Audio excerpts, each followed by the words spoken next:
ഒരൊറ്റ നേരം കൊണ്ട് പാത്രം കാലിയാക്കുന്ന ഒരു ഫുൾ ചിക്കൻ റെസിപ്പി പറഞ്ഞു തരട്ടെ. പ്രത്യേകിച്ച് ബാച്ചിലേഴ്സ് ഇത് നോട്ട് ചെയ്ത് വെച്ചോ, സേവ് ചെയ്ത് വെച്ചോ, ഷെയർ ചെയ്ത് കൊടുത്തോ. ഒരുപാട് സവാള മസാല ഇട്ട് വഴറ്റോ ഒന്നിൻ്റെ ആവശ്യമില്ല. എന്നാൽ സൂപ്പർ ക്രീമി ആയിട്ടുള്ള ഒരു ചിക്കൻ റെസിപ്പി. അപ്പോൾ ഫുൾ ചിക്കൻ ആണ് കേട്ടോ അതിന് വേണ്ടിയിട്ടുള്ളത്. അപ്പോൾ ആദ്യം തന്നെ ഒരു ഹെവി ബോട്ടം പാൻ, അതായത് ഫുൾ ചിക്കൻ ഇറക്കി വെക്കാൻ പാകത്തിനുള്ളൊരു പാൻ എടുക്കുക.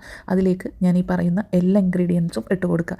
എല്ലാം ഞാൻ ക്യാപ്ഷനിൽ കൊടുക്കുന്നുണ്ട് കേട്ടോ. അതെല്ലാം കൂടി തിരുമിയതിന് ശേഷം കഴുകി വൃത്തിയാക്കി സ്കിന്നൊക്കെ കളഞ്ഞു വെച്ചിരിക്കുന്ന ചിക്കൻ ഇതിലേക്ക് ഇട്ട് കൊടുത്ത് ഫോർക്ക് വെച്ചിട്ടൊന്ന് കൊത്തി കൊടുക്കുന്നുണ്ട്. സ്കിന്നോട് കൂടിയും ഇട്ട് ചെയ്യുന്നവരുണ്ട് കേട്ടോ. ഇനി ഇതുണ്ടല്ലോ, മാരിനേറ്റ് ചെയ്ത് വെച്ചതിന് ശേഷം നന്നായിട്ട് ഒന്ന് കോട്ട് ചെയ്ത് കൊടുത്ത് മാരിനേറ്റ് ചെയ്ത് ഞാനിത് ഓവർനൈറ്റ് ഫ്രിഡ്ജിൽ വെക്കുന്നുണ്ട്. കുറഞ്ഞത് ഒരു 2 മണിക്കൂറെങ്കിലും ഇതൊന്ന് മാരിനേറ്റ് ചെയ്ത് മാറ്റി വയ്ക്കാം. എന്നിട്ട് നമുക്കിതൊന്ന് സ്റ്റൗവിലേക്ക് വെച്ച് കൊടുക്കാം.